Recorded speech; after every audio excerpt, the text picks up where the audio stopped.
What happens when a musician realizes that playing a character isn't enough and lets that character consume their entire life? How do we separate a country music legend with undeniable generational talent from a history of deeply offensive controversy? And beneath all the myth-making, who was the real David Allan Coe?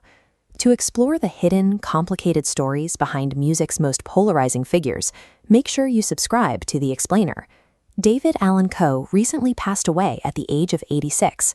Historically, he stands as a founding pioneer of the 1970s outlaw country movement. He possessed a massive creative engine, writing generation-defining working-class anthems like Take This Job and Shove It. But unlike peers like Johnny Cash or Willie Nelson, whose rough edges are celebrated, Coe's legacy is a fractured, polarizing mess.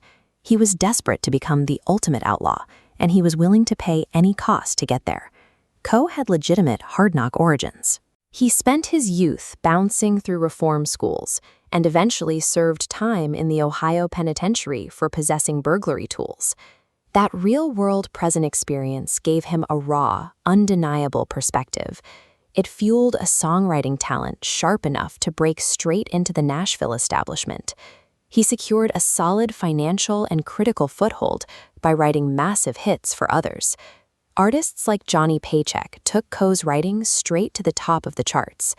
For Coe, having the actual talent to succeed was only the baseline. He felt a compulsion to outperform the very outlaws who defined the era, leaning into a myth that eventually grew far beyond his reality. To build this image, he relied on extreme exaggerations. He claimed he lived in a cave to avoid a massive IRS debt, and famously parked a hearse outside the original Grand Ole Opry just to draw a crowd. This aggressive myth-making actively alienated his peers. Waylon Jennings once dismissed Coe's status, joking that the most outlaw thing Coe ever did was double park in front of the Ryman Auditorium.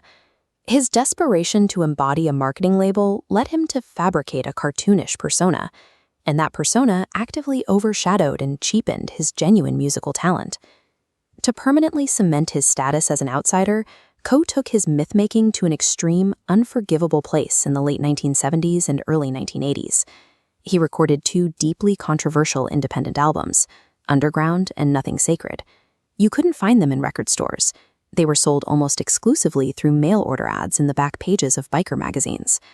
The lyrical content on these albums was fiercely racist and deeply misogynistic, packed with slurs and explicit themes meant to shock anyone who heard them.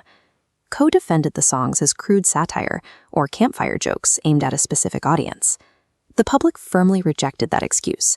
The professional fallout was permanent. He became a mainstream pariah and effectively destroyed any chance he ever had of entering the Country Music Hall of Fame. By pushing the rebellious outlaw trope into pure, offensive controversy, Coe committed the ultimate act of professional self-sabotage. He permanently tainted his own catalog.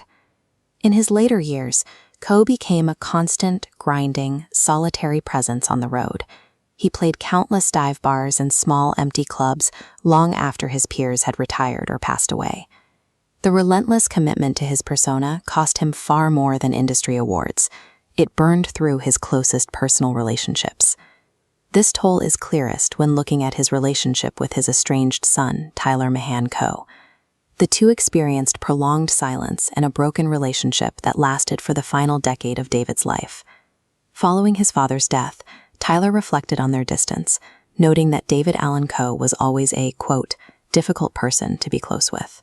Yet Tyler offered a critical insight into his father's behavior. He explained that Coe was an artist obsessed with painting the entire picture of his flawed, schizophrenic existence. He refused to hide even the absolute ugliest parts of himself from his audience. David Allan Coe's life stands as the ultimate cautionary tale of the outlaw persona. He leaves behind a fractured, confusing legacy because he built a mask so extreme that it eventually suffocated the musical genius underneath.